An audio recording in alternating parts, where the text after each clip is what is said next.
Hey everybody, how's it going? Christian from Treasure Town here, and today we're going to be doing another one of my weekly cherry picker videos. And basically what we do is we talk in depth about a specific coin and talk about how most of these coins are only going to be worth a few cents, but there's a very select few of these that are going to be worth a lot more than that because of a small abnormality or inconsistency, what we call in the coins world a variety, that is going to make it worth a lot more than normal.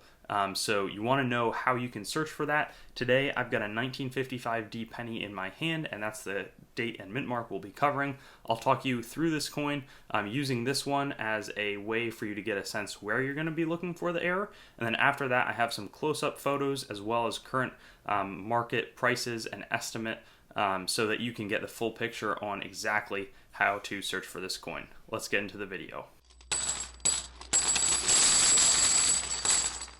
And here we've got the 1955D close-up, and we're going to be searching for what's called a double die obverse, which is basically where it looks like you're seeing double, and it's going to be seen in the date, especially in the 1955. There's also going to be a few of these that have repunched mint marks, which you're going to be looking in the D, that's situated right below the 1955 for that repunching. So for the full overview as well as prices, we'll get into the main PowerPoint presentation. So right here is going to be the double die obverse, and it's actually, relatively findable. It's visible. If you zoom in on the 1, you can really see some doubling kind of to the left and the top. In the 9, there's going to be a second loop kind of in that top part of the loop, as well as protruding a bit to the left. It's more challenging to see in the 55, but then there's also going to be some doubling in the eye, where his eyelid is somewhat strongly doubled. This coin is not worth anywhere near the 1955 plain large double die, which makes sense because it's not quite as strongly doubled. But this is like a $30 coin in AU55, about $100 in Mint State 63, and $200 in Mint State 65. So it's definitely nothing to laugh at. And remember that these values can fluctuate a bit, just especially with the nature of varieties.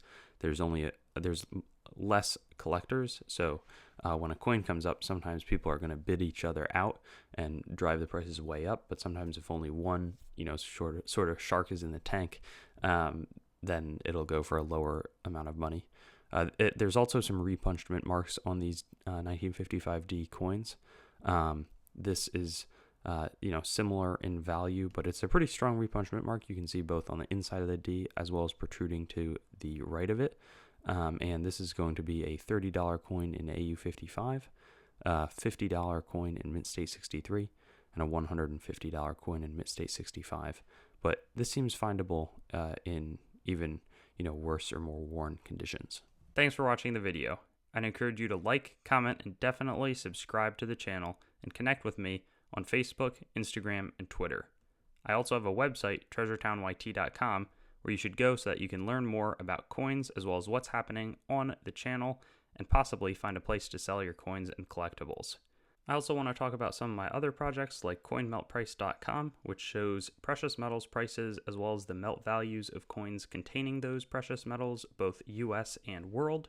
I also have coinsmetalscards.com, which will develop into a full marketplace as well as a news source for coins, metals, cards, as the name might suggest. And then treasuretowncoins.com, which long-term will be my coin dealing entity separate from the channel. And lastly, whatsthegrade.com, which will be a stickering service for already certified collectibles where you can get a approval or verification of the grade on the holder. Hope you have a wonderful day, and I look forward to seeing you on some of my other videos.